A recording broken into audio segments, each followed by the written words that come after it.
Good morning, students. Welcome to our class. We are going to discuss about idioms and phrases.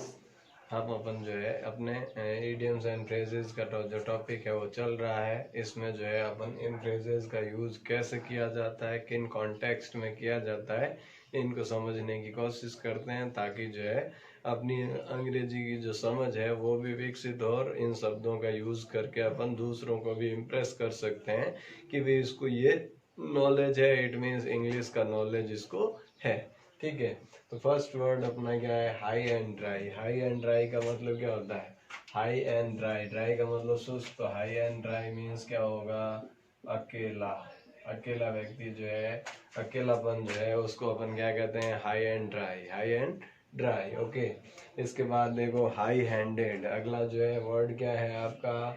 High handed. High handed का मतलब क्या होगा? High का मतलब क्या होता है?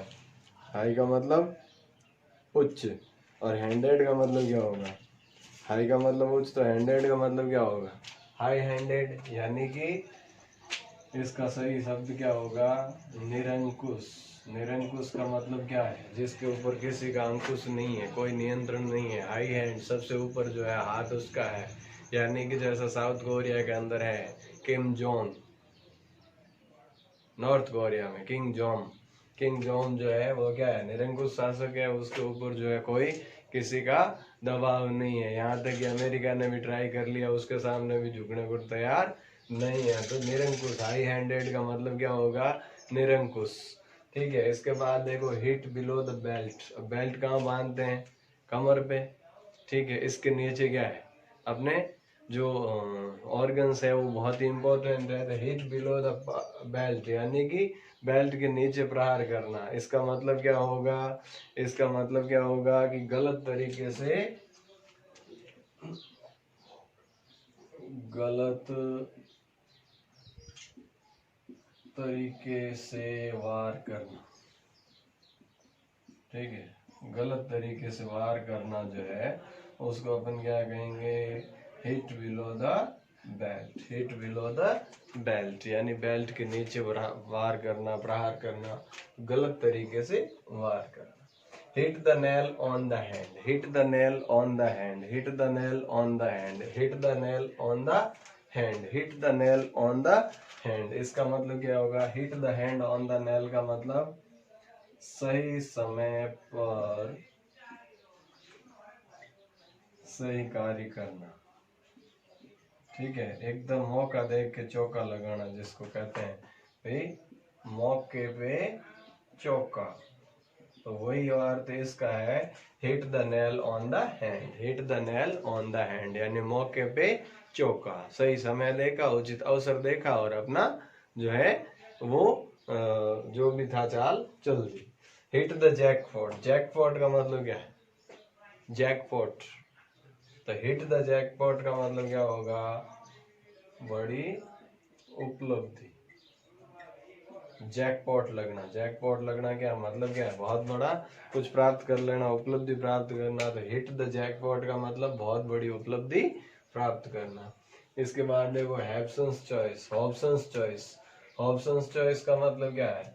इंग्लैंड के अंदर जो है एक माइकल नहीं सॉरी थॉमस हॉब्सन नाम का एक व्यक्ति था। ठीक है, और उस थॉमस हॉब्सन का जो है एक स्टबल था जिसमें कि वो घोड़ों को रखता था, हॉर्सेस को रखता था। और जो भी बायर आता था, जो भी खरीदार आता था, उसके सामने जो है जो भी पहले होता था वही है कि भी लेना है तो ले, नहीं तो निकल। यानी चॉइस, छांटने का कोई ऑप्शन नहीं होता था। जो पहले दिख गया उसी को खरीदना है, नहीं खरीदना है तो कोई दिक्कत नहीं, जाओ। तो ऑप्शंस चॉइस का मतलब क्या है? कि कोई विकल्प नहीं होना। कोई विकल्प नहीं होना। या तो जो अवेलेबल है उसको ले लो या फिर जाने दो। ऑप्शन तो है ही नहीं, चॉइस है ही नहीं। तो जहाँ चॉइस नहीं हो उसको अपन क्या कहेंगे? Options choice. यानी कि जो भी है वो ये है, अगर लेना है तो ठीक, नहीं तो जाओ। तो वो कहलाएगा options choice. Hole and corner policy. Hole and corner policy का मतलब क्या है? होल एंड कॉर्नर पॉलिसी यानी कि गुप्त नीति। गुप्त नीति को अपन क्या कहेंगे, हॉल एंड कॉर्नर पॉलिसी, यानी गुप्त नीति जो है, गुप्त तरीके से अगर विचार विमर्श किया जाए या कोई भी प्लानिंग बनाई जाए तो उसको अपन क्या कहेंगे, हॉल एंड कॉर्नर पॉलिसी। अब देखो hue and cry. Hue and cry का मतलब क्या होता है, हो हल्ला, हो हल्ला, हो हल्ला, हाहाकार जिसको कहते हैं, हाहाकार मच रखा है, यानी बहुत ज्यादा किसी चीज को जो है, किसी पॉइंट पे हो हल्ला कर रखा हो, उसको अपन क्या कहेंगे, ह्यू एंड क्राई, यानी हो हल्ला या हाहाकार। अब देखो हसमनी। हसमनी का मतलब क्या है, हसमनी का मतलब क्या है कि भाई किसी बात को गुप्त रखने के लिए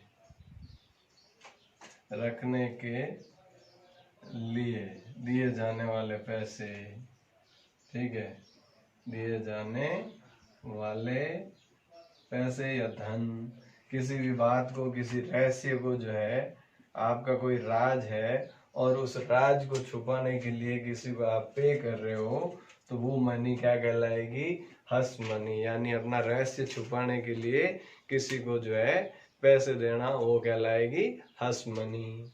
इसके बाद देखो इन नट सेल। नट सेल का मतलब क्या होता है, संक्षिप्त में। इन नट सेल का मतलब संक्षिप्त में, जो भी है वो शॉर्ट में बता दे भाई, इन नट सेल, यानी कि शॉर्ट में या संक्षिप्त में, ठीक है। तो आज जो है अपन ने इन 10 वर्ड्स के बारे में, 10 फ्रेजेस के बारे में डिस्कशन किया कि भाई किस कॉन्टेक्स्ट में किस फ्रेज का यूज होता है। Hope you understand and now it's your turn. Applicable these words in sentences in different situations. जब भी आप किसी से बात करते हैं तो इन सेंटेंसेज का यूज करें, इन फ्रेजेस का यूज करें वाक्यों में, और जो भी संदर्भ आ रहा है उस संदर्भ में एक दो फ्रेजेस चिपका दें, ताकि जो है आपकी प्रैक्टिस भी हो जाए और सामने वाला भी इम्प्रेस हो कि इसको लैंग्वेज का नॉलेज है। इसी आशा के साथ थैंक यू। जय हिंद, जय भारत।